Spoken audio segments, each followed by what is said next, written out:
Հոկտեմբերի 24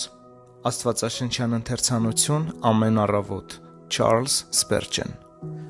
Կշտանում են Տիրոջ ծառերը Սաղմոս 114:16 Առանց սնուցման ծառը չի կարող ոչ աճել, ոչ նույնիսկ պարզապես ապրել։ Ծառի նման մարդուն հույժ անհրաժեշտ են կենսական ուժեր։ Մենք չենք կարող լինել Աստծո ծառաները, եթե Աստծո հոգին մեզ վրա կյանքի շունչ չփչի։ Քրիստոնյայի կոչումն ընդամենը դատարկ ձայն է, եթե մենք լցված չենք աստվածային կյանքի հոգով։ Այդ կյանքը շատ խորհրդավոր է։ Մենք չենք հասկանում կենսական ուժերի շարժումը բույսի օրգանիզմում,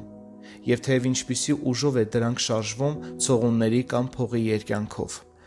Այնպես որ մեզանում եռացող կյանքը սրբազան գաղտնիք է։ Հոգու վերստին ծնունդը կատարվում է Սուրբ Հոգու զորությամբ, որը մտնում է մարդու մեջ եւ նրա մեջ նոր կյանքի շունչ է փչում։ Այդ նորոգված կյանքը քրիստոնյայի մեջ պահպանվում է Քրիստոսի մարմնի եւ արյան, այսինքն աստվածային կերակրի հաշվին։ Բայց թե որտեղից է այն ի հայտ գալիս եւ ուր է գնում, ոչ ոքի տրված չէ բացատրել այն։ Այնպես որ մեր հոգու սնվելը կյանքի հյութերով չբացահայտված գաղտնիք է։ Արմատները հետզետե խորանում են հողի մեջ, եւ մենք չենք տեսնում, թե դրանք ինչպես են իրենց մեջ կլանում սննդարար նյութեր, ինչպես են հանքային նյութերը հասցնում բույսին, ինչպես է կատարվում պտղագոյացումը եւ ինչպես է այն վերածվում բերքի։ Այդ գործընթացն անտեսանելի է աչքի համար։ Մեր արմատը Հիսուս Քրիստոսն է եւ մեր կյանքը թաքնված է նրանում։ Դա Տիրոջ գաղտնիքն է։ Քրիստոնեական կյանքի աղբյուրը ճիշտ նույնպիսի հանելուկ է, ինչպիսին ինքը կյանքն է։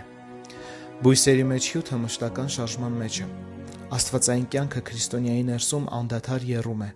ու եթե մենք միշտ չէ որ քաղում ենք այդ կյանքի պտուղները, ապա ամեն դեպքում ներքուստ զգում ենք դրա ուժը։